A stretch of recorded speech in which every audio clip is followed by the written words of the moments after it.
Hey y'all, welcome back to Drifting Drams. Today we are kicking off a new session for you that we are calling the 12 Days of Starlight.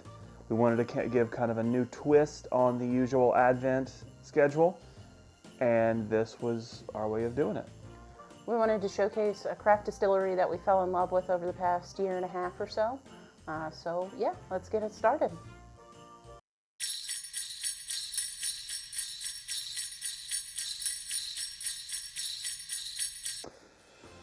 All right, so today's bottle is bourbon whiskey finished in cognac barrels. And so as Starlight goes, this one is a pick from Bourbon and Beyond.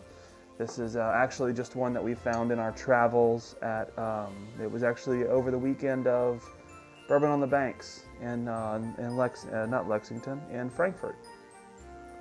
This one comes at 110.4 proof, and of course, as most Starlight is, it's aged 4.5 years. Here's the bottle. I know it's probably washed out, but that's what you get. And yeah, so bourbon and cognac, well, cognac in general, one of my favorite things in the world. And this doesn't disappoint.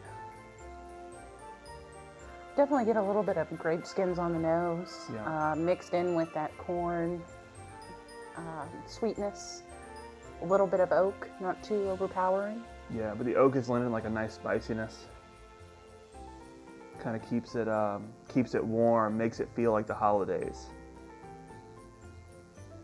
Primo. On the palate, I'll talk first. On the palate, there's a creaminess about it. It is very unique.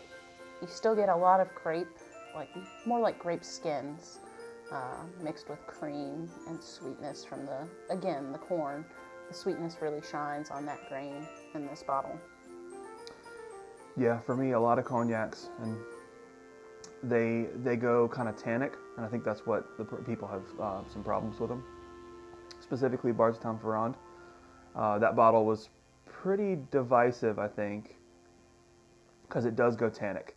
It got a lot of wood tannin in it, and if you don't really like that cognac note, then it's just not a bottle for you.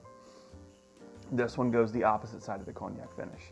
It stays lighter and brighter, and it's definitely got some grapes and some grape skin, but it's nowhere near as potent. It's not, it's not tannic, it's not bitter. It actually got a lot of spice from that barrel, and maybe it's from the original bourbon barrel. I know Starlight has different barrel providers, and so it can kind of change the flavor, the base flavor, the flavor profile of the base whiskey. There we go. But that's really what it's coming through for me as. Yeah, I get the spice more on the back end now after a second sip of it. It kind of lingers, which is nice, and it definitely coats your mouth. I think every Starlight that we've had does that. It coats your mouth. But where Starlight shines is the finishes. So Oh yeah. this is another really great finished product from them. Yeah. This is, well, it's one of my favorite Starlights, but it's cognac. Come on now. Yeah, I love this bottle. We haven't drank that much from it because I'm drinking it very sparingly. Until we can find another. Until we find a backup, exactly. But happy to share it with all of y'all. Man, this is, again, Katie said it best. Starlight shines in their finishes. This is just a classic example of taking a good bourbon and putting a really great finish on it. And the outcome is just an amazing product. And at a good value, too. Love them.